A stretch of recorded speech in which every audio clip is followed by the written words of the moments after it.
section 2.2, part 2. So we're going to be graphing lines using the slope and the y-intercept. So let's take a look at our definition for slope-intercept form.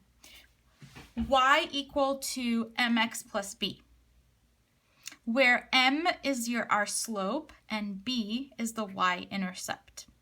Just a quick reminder, the y-intercept is defined to be the point where the graph crosses the y-axis. It is an ordered pair of the form y, 0, y. X is always 0 and y can be any number.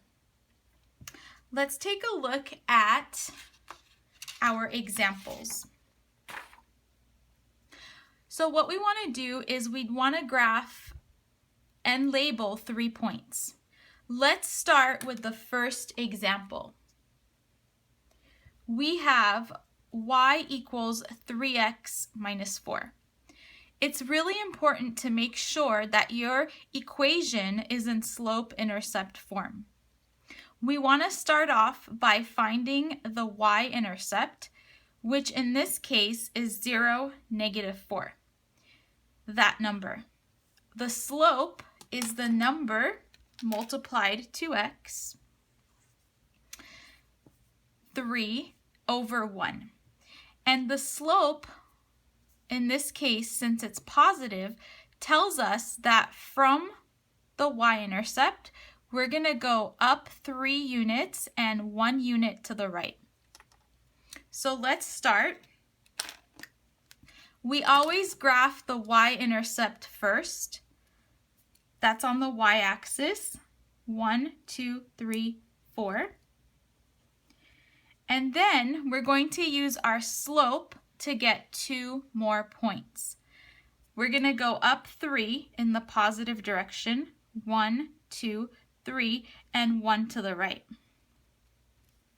And then we need 1 more point, so continue and do it again. Up 3, 1, 2, 3, and 1 to the right. We need to draw our straight line to make the graph complete. Once we draw our line, let's also label our 3 points. We have 0, -4. We have 1, -1. And we have 2, 2. Let's take a look at example B. In this case, our y-intercept is going to be 0, 1, and our slope is -1 over 3.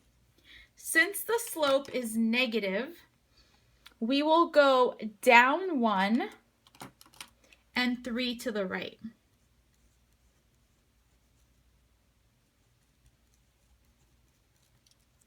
Start at 0, 1. We go down 1, 3 to the right. We want to do it again to get our third point. Once you have your 3 points, we could just graph our line.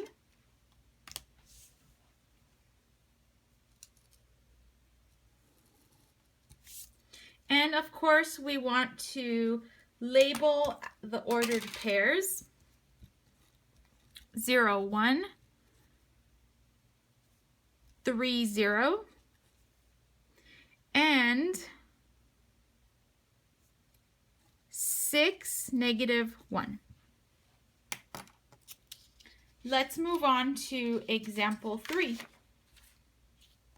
For this example, we notice that our equation is not solved for y. And so we have to write our equation in slope-intercept form. So to do that, let's solve for y. We're going to subtract x from both sides.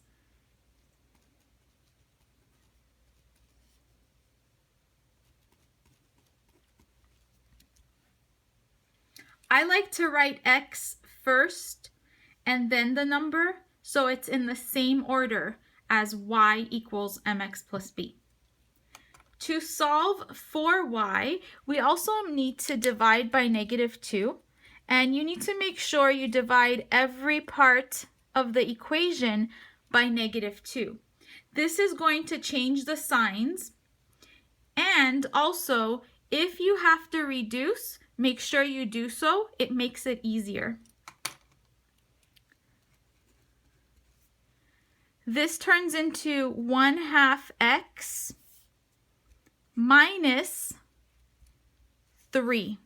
So here we have our equation. The y-intercept is going to be 0, -3, and our slope will be +1/2. So we start at 0, -3. Then we're going to go up 1 and 2 to the right. Up 1, 2 to the right, up 1, 2 to the right. So now we can graph our line, and also we can label our points.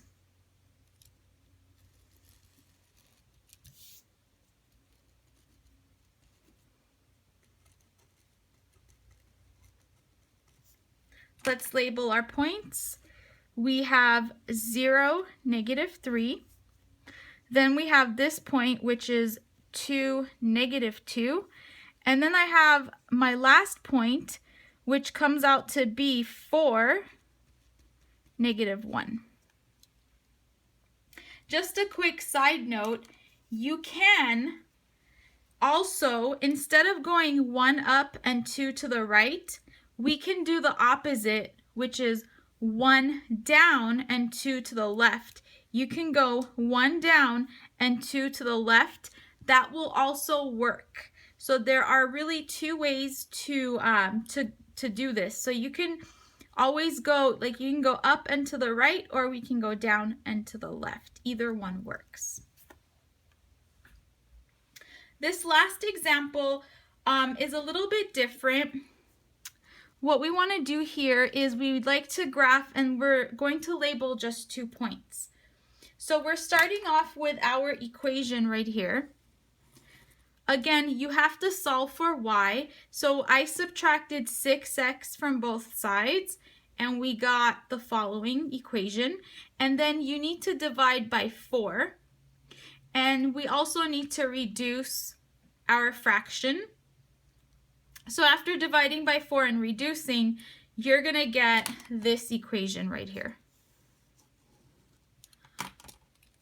The y-intercept is a fraction, and if we have to graph, we want to divide and get the decimal because it's easier to graph. So just dividing, we get 4.25. Since our y-intercept is a decimal, we have to estimate the location on our graph. So 4.25 is between 4 and 5, but closer to 4. So I already have my point right here. This is my y-intercept.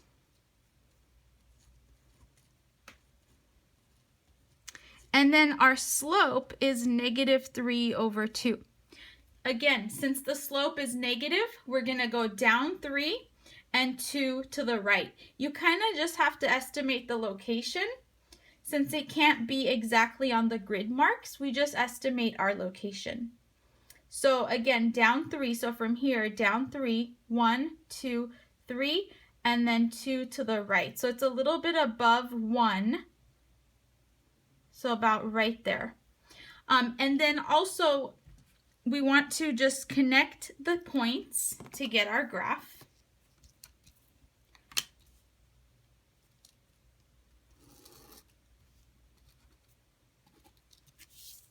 And we would like to also label our points. So we have, in this case, again, 0, 4.25. And then this point, the x-coordinate is 2, and the y-coordinate is 1.25. So the way you get 1.25 is you're going to take 4.25, and since we went down 3, subtract 3, that gives us 1.25. So this gives you another way to graph lines besides picking points.